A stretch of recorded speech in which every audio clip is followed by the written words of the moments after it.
All right, we're here with Phantom Companion in Falmouth, Maine, and they've been recording and trying to finish a CD for quite a few weeks now, and have taken a time out here to talk a little bit about how they got started and who they are. First, let's just start with names and what you play. All right, my name's Chris Gilbert, and I play drums.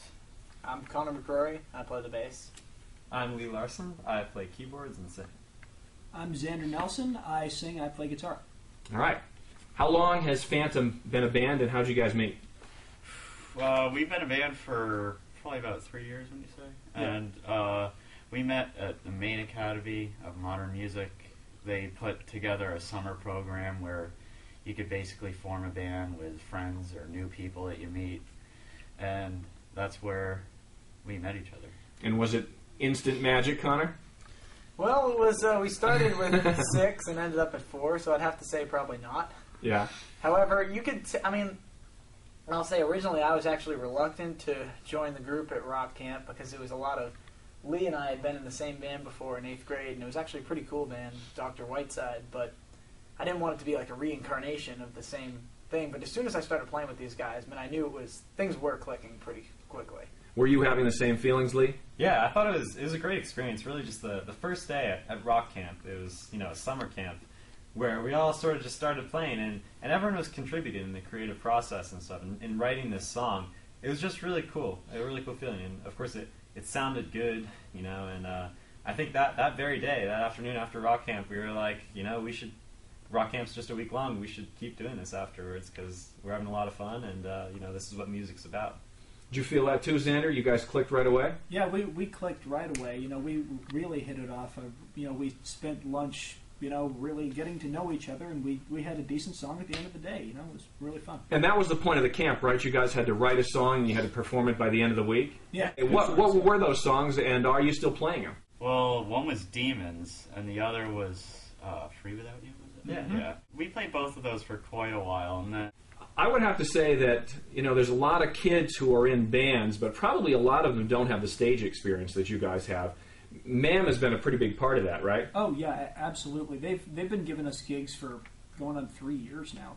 We've played everywhere from Yankee Lanes to the Old Port Festival. We've got a lot of shows under our belts, and I think it's really been beneficial.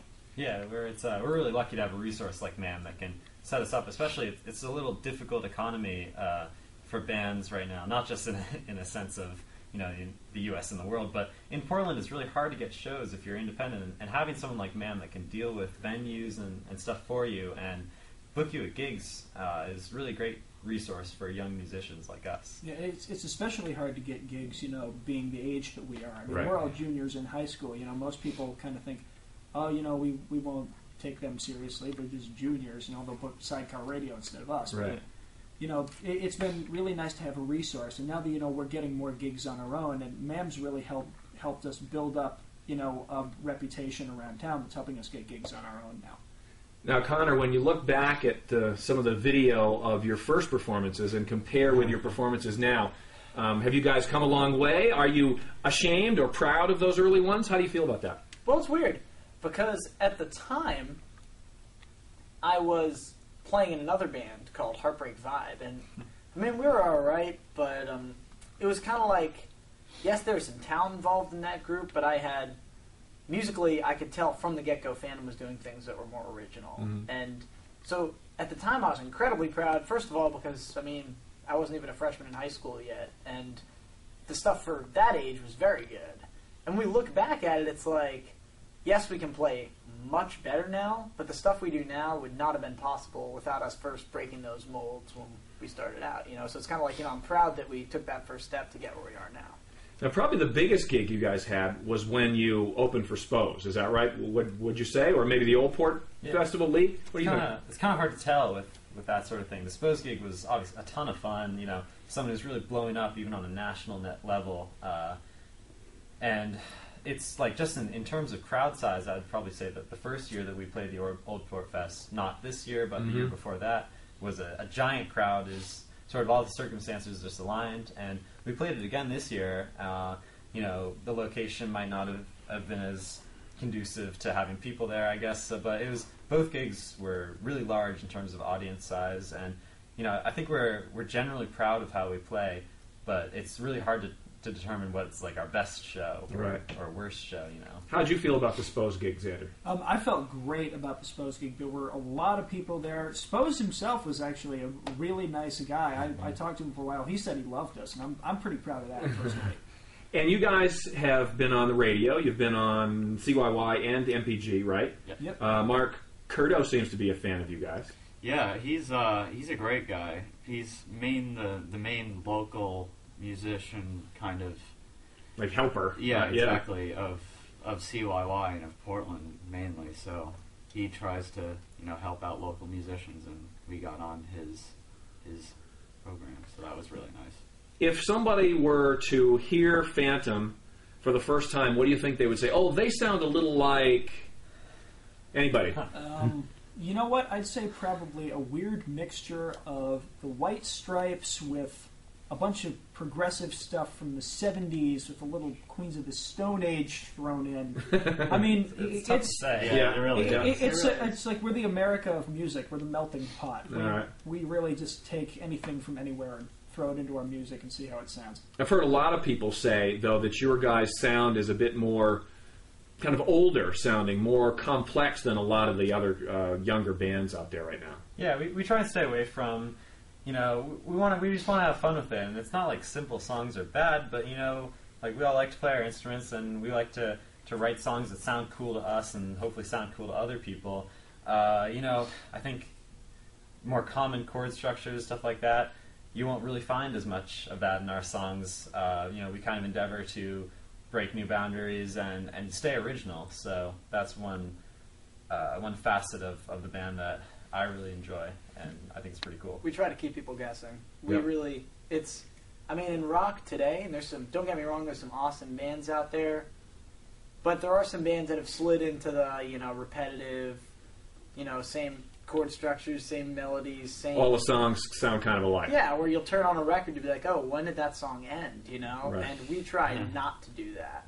You might be able to think of some of the songs on this upcoming CD as a single song, because a lot of them are in the same key, but and they happen to be next to each other on the record. But anyway, we try to keep people thinking, wow, that's interesting. I haven't heard that before. We just want each of our songs to have sort of an individual character, even if they share the same key. We're not going to be so vigorously pursuing this goal of originality that we'll sacrifice what sounds good. So it's just just having fun and writing stuff that can make us proud and make people dance.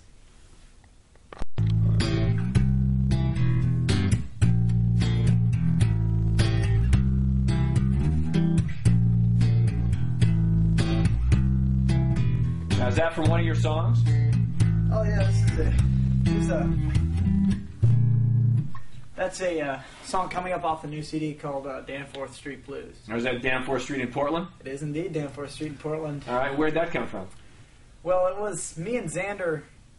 We write the songs for Phantom, and it must have been almost a year ago, and he was about to move out of his place on Danforth Street in Portland to Falmouth, and he used to live in Portland, now he lives in Falmouth, and we went over there and we were jamming out, and I was playing this bass riff,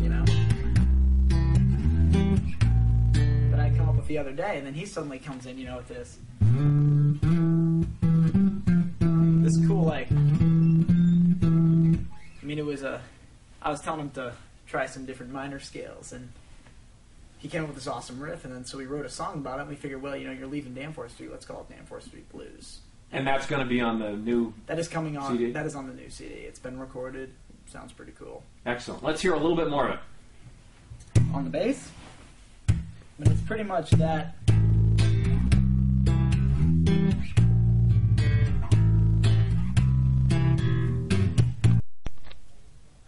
Right, Lee, what are some of your favorite bands? Some of my favorite bands would probably be the Decemberists. And I'm really a big fan of REM as well as Radiohead. I guess those would probably be my top three. Now, do you see yourself as a budding rock star? Where does this fall for you in terms of your life? The band is for me all about having fun. It's all about hanging out with my friends. These three guys are my best friends, and I just love making music, the process of making music. But I even more than making music is performing and just being around these guys who I've known for a long time. They're really, really cool guys. It's just all about the fun. Have you guys, obviously you've had a lot of experience on stage and you've had some positive experiences. Have you had some bad experiences too? Yeah, there have been a couple times where we just weren't on as a band, It could be, like, we were just tired sometimes. A lot of the times, if friends ask us to do private parties, we never decline, but, like, the mixing is just not there, because you can't mix and play at the same time, really. And, we definitely have our on days and our off days, Hopefully most of them are good days, in my opinion. Even those bad performances, bad. Even the performances that aren't your favorite, are they learning experiences at least for you? Yeah, I mean everyone, just tries to move past them, and we'll be down for a couple of days, but we gotta say, like, what did we do wrong, and how can we fix this, and just get back in the room and practice. We practice at least once a week. And we try and just keep up our set and stuff. In addition to writing new songs and stuff outside of that, we really want to just get, practice makes perfect, and so that's what we do. Xander, I kind of get the feeling that the CD creating process can be a little complicated. A little bit, yeah. We've been having a lot of intonation problems because of the atmosphere down here. The guitars are going out of tune really easy. It's really a pain. How long have you been at it? Yeah, a few weeks. Yeah. Doing guitar tracks just because nothing will stay in tune. It's terrible. So somehow it's not all glamorous all the time being a rock star, is it? No. there are great hardships, as one says. But All right. Are you feeling good about how the CD is going, though? Feeling really great about how the CD's going. Yeah, and it's getting closer to completion? Yeah, it's getting closer with every time we go in, All right. Why don't you play us a little something you're working on? This one's called Freeport Jailbait.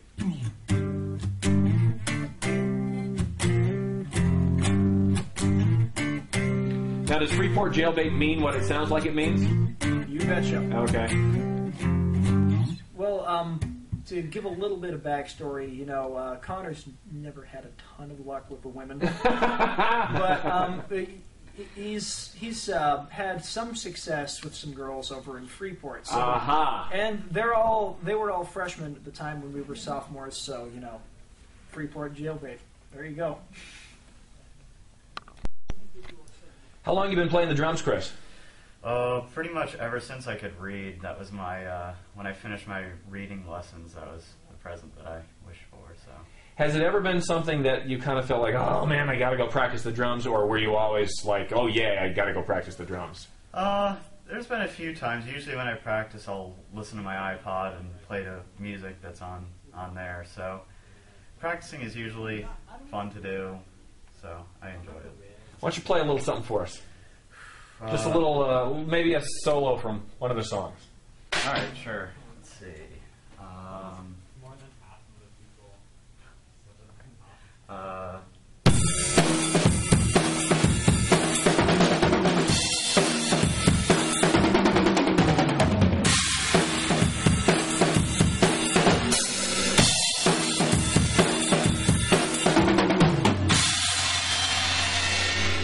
Who have you watched as a pro and thought, wow, I'd like to play like him?